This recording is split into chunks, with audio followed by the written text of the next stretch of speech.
여러 가지를 뭐 할 수 있을 것 같던데요. 이 재평가가 단기간에 수행되며 계속적으로 갱신된다면 원래 동일한 분류에 속하는 자산은요, 순차적으로 하는 게 아니고 뭐야? 예, 동일한 분류에 속하는 자산은 재평가를 할 때 우리가 전체를 뭡니까? 순차적인 게 아니고 일괄평가를 해야 되는 거야. 차례대로 하는 게 아니고 뭡니까? 여기 속하는 데 동시에 재평가하는 거야. 동시에 재평가를 해야 되는데 재평가가 원칙이에요. 동시에 재평가해야 원칙인, 이게 원칙이에요. 원칙이다. 그런데 만약에 재평가가 단기간에 수행되면 계속적으로 갱신되는 것은 뭡니까?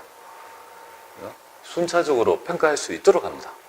그렇잖아요. 원칙은 요거지만, 그래서 단기간에 순차적으로 계속 갱신되는 것들은 뭐야? 순차적으로 재평가할 수 없다가 아니고 뭔가 있다, 이렇게 보면 돼요. 자, 규정이 되고, 그다음에 감가상각 대상 유형자산을 평가할 때는요, 그 자산의 최초 원가를 재평가 금액으로 조정해야 된다. 아닙니다. 최초 원가를 조정하는 게 아니고, 이 재평가 조정하는 게 아니라, 얘는 방법이 두 개죠, 있죠, 그죠? 방법이 어떻게 되냐면 두 개. 감가상각 감누제거법하고요. 감가상각 누계액제거법하고 비례배분법, 비례수정법, 이 두 개를 인정하고 있습니다, 우리. 선택 규정이죠, 그죠? 네, 그래서 재평가 파트를 좀 보셔야 될 부분입니다. 세 번째, 특정 유형자산을 재평가할 때 해당 자산이 포함되어 있는 있죠? 유형자산 분류 전체를 맞습니다. 전체를 다 재평가해야 됩니다. 그러니까 이런 거죠. 어떤 우리가 컴퓨터 같은 거를 재평가한다 했을 때 그 컴퓨터 말고 요 컴퓨터 말고 다른 컴퓨터 있잖아요, 그죠? 요걸 재평가하면 다른 것도 다 한꺼번에 해야 된다고요. 얘가 일단 맞는 정답이 됩니다. 자, 자산의 장부 금액이 재평가로 인해서 감소된다라면 재평가 잔액이 있더라도 재평가 감소액 전부를 단기순으로 인식하는 게 아니라 재평가 잉여금이 있으면 그만큼은 다시 감액하고 그 취득원가를 최초 취득원가 밑으로 올 때, 그죠? 단기순으로 인식하면 이것도 아니고 우리 유형자산의 자본에 계산된 재평가 잉여금은 그 자산에 체결할 때 이익잉여금을 대체합니다. 대체할 수 있습니다. 그래서 정답은 3번인데 이 부분은 여러분들이 그걸 보셔야죠. 재평가에 대한 학습이 돼야 됩니다. 기본 강의 때 여러분 확인해 보시면 좋을 것 같습니다.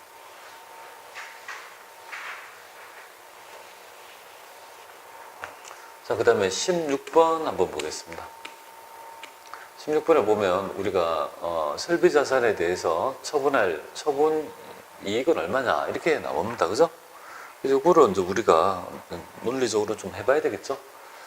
자, 한국은 X1년 7월 초에 설비자산, 이때 했나요? 그죠? 7월 초에. 설비자산 내용료사 한전잔조가치 2,000원 연수합계법으로 감가상각을 하고 2만 원에 그죠? 취득하였다. 이렇게 되어 있습니다. 그러면 이렇게 해서 초에 지출하였는데 여기까지 됐는데 그러면 2003년도 초에 이 만 원을 지출하고 내용연수를 6개월 더 연장하고 잔존 내용연수가 3년으로 재충되었으면 잔존가치가 변화가 없다 이 말이잖아요. 그죠? 그럼 요 얘기가 뭐냐면요, 내용연수가 뭐야? 이렇게 해서 이렇게 돼가지고 내용연수가 재추정되었다 이거잖아요. 여기 바로 뭐냐면 바로 회계 추정의 변경이잖아요. 여기 회계 추정의 변경이 되죠. 이게 추정의 변경이 되고, 이 추정의 변경은 회계 처리 방법이 전진법이야. 전진법은 말 그대로 이 추정의 변경이 일어난 시점에, 그죠? 장부가액을 기준으로 이후 기간에 변화된 방법에 의해서 하는 걸 의미하는 거예요. 그러니까 이게 추정의 변경은 추정이 일어난 시점이죠. 장부가액이 중요해요. 장부가액을 어떻게 하는지가 중요해요. 그럼 얘는 지금 어떻게 했냐면, 여기가 추정이 1년 6개월이잖아요. 2010, 그죠? 11년도 7월이니까 해서 1년하고 6개월, 1년 6개월이잖아요. 그죠? 연수합계법은 어떻게 하는 거냐면, 이렇게 합니다. 지금 취득원가 얘가 얼마냐면 2만 원이에요. 2만 원. 그럼 여기 감가상각 누계액은 얼마냐 하면, 이렇게 하는 거잖아요. 2만 원에서 뭡니까? 잔존가치 2,000원을 빼고, 그리고 1차 연도는 1년 동안 어떻게 되겠습니까? 얘가 4년이니까 연수합계가 SYD가 얼마가 될까요? 10년이 되잖아요. 그죠?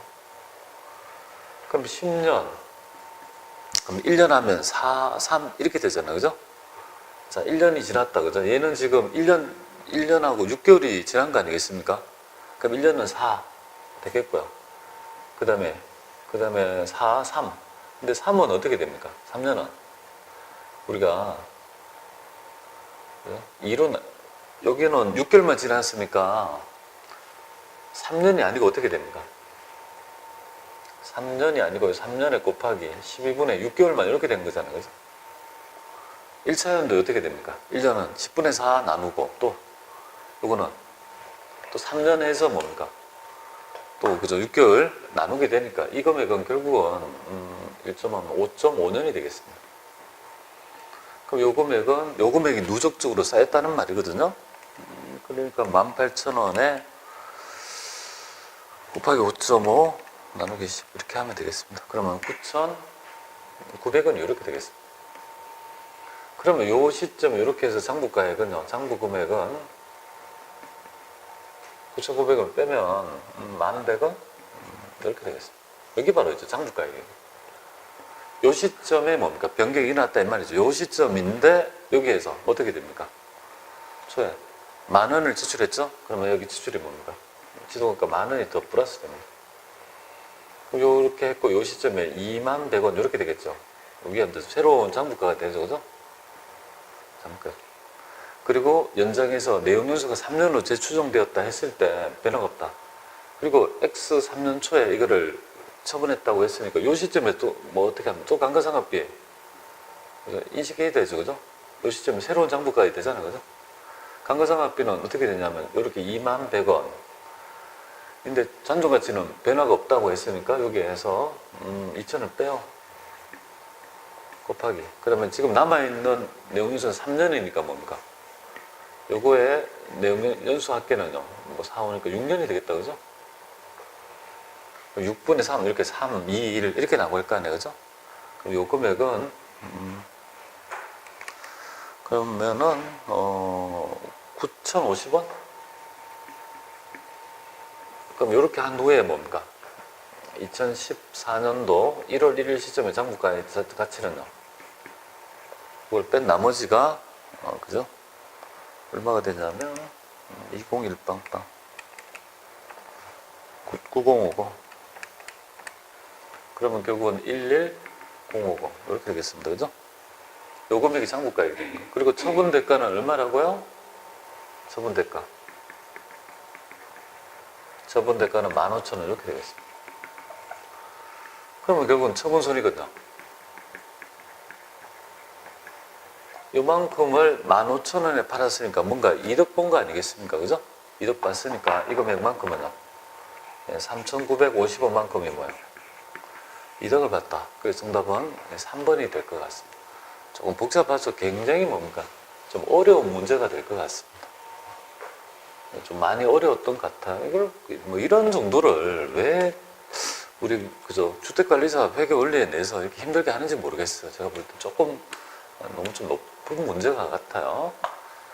자, 이 문제 보겠습니다. 쉬운 문제. 우리 투자 부동산은 말 그대로 두 가지 방법이 있어요. 투자 목적으로 있죠. 우리가 취득하는 부동산을 사서 원가 모형을 할 수도 있고 공정가치 모형으로 우리가 평가할 수 있는데요. 얘는 공정가치로 했대요. 공정가치라는 거는 단기매매 금융자산하고 똑같습니다. 감가상각 하지 않고요. 우리 그냥 평가해서 정감을 우리가 단기 손익에 보내게 되는데요. 얘를 보면 얼마 주고 샀냐면요. 공정가치니까 20만 원 주고 샀다 그죠? 구입했으면 이 연말에 뭡니까? 21만 원 했으니까 그죠? 우리가 평가 이익으로 10,000원 단기 수익 올랐을 거고. 그리고 얘는요. 이때 요 평가하니까 얼마 떨어졌습니까? 4만 원 떨어졌잖아요. 그죠? 그러니까 4만 원 떨어졌다. 그럼 요 금액이 될 거고. 그런데 얘는 어떻게 했습니까? 이 건물을 외부에 19만 5천원 팔았다 이거죠? 팔았다는 말은 장부가액을 찾아야 되잖아요. 그러니까 19만 5천원하고 뭘 비교하는 거야? 요거랑. 그래서 마지막에 평가한 금액을 그러니까 2만 5천원만큼 이익이다 이 말이잖아요. 그죠? 정답은 4번이다. 요거랑 19만 5천원을 비교하면 되겠죠? 어렵지 않는 문제가 되겠습니다.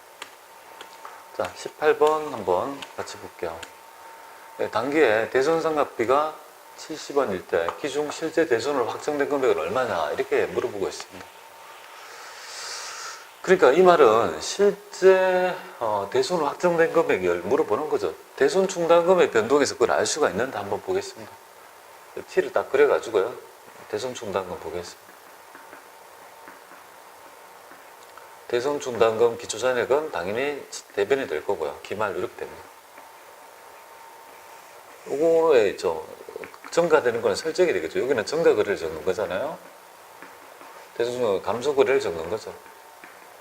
우리가 대손이 나면 어떻게 됩니까? 충당금을 끌어다 쓰는 거 아니겠습니까? 자, 그걸 이해하고 한번 보죠. 기초가 150원 있고, X 이걸 물어보는 거니까요. 기말이 100원 있습니다. 나갔다. 그리고 단기에 대손상각비가 70원이다. 이 말이죠. 70원 설정했다. 그러니까 220원이 되겠습니다. 그럼 여기 220원이 될 것이고, 실제 대손남 금액은요. 당연히 120원. 이렇게 되겠습니다. 정답은 1번이 되겠습니다. 그래서 그렇게 간명하게 뽑아내시면 될 것 같습니다.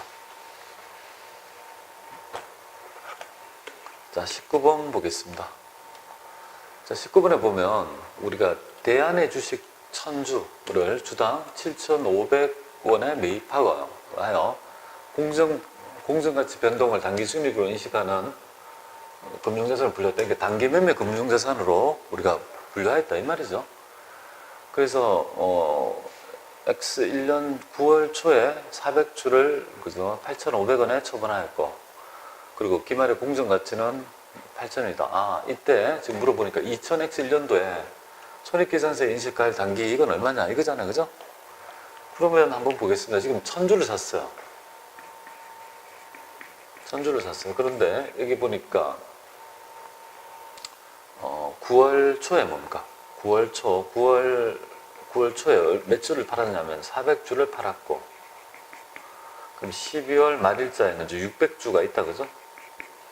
요거는 처분했고, 얘는 평가가 돼도 되겠다, 그죠? 근데 처음에 산 가격이 7,500원이다, 그죠? 7,500원에 샀다, 이게 지도본가. 그러면 우리가 한번 보죠. 얘는 8,500원에 우리가 팔았으니까, 그죠? 1,000원씩 남겼다, 이 말이잖아요. 그게 이때 얼마씩 남습니까? 40만 원만큼 우리가 남겼으니까 이만큼 이익이다. 처분 이익이 나올 거 아니겠습니까? 그죠? 여기 지금 8,500원에 처분했으니까, 그죠? 될 거고. 그리고 기말에 보니까 주당 공정가치는 8,000원이죠. 그러면 여기 600주에 대해서 얼마씩 올랐습니까? 여기 기말에 보니까. 요거랑 이렇게 올랐으니까 500원씩 올라간 거 아닙니까? 그죠? 그럼 요거 해서 500원씩 올랐으면요. 500원 하면 5, 6이 30만 원 이렇게 되겠습니다. 그래서 요거는 600주 곱하기 500원씩 올라서 이렇게 30만 원이 됩니다. 다 합하면 70만 원이 되겠습니다. 그래서 정답은 2번이 될 것 같습니다. 그래서 얘는 처분하고 평가하고 그죠? 두 개를 같이 단기 손익에 미치는 영향을 물어본 문제입니다.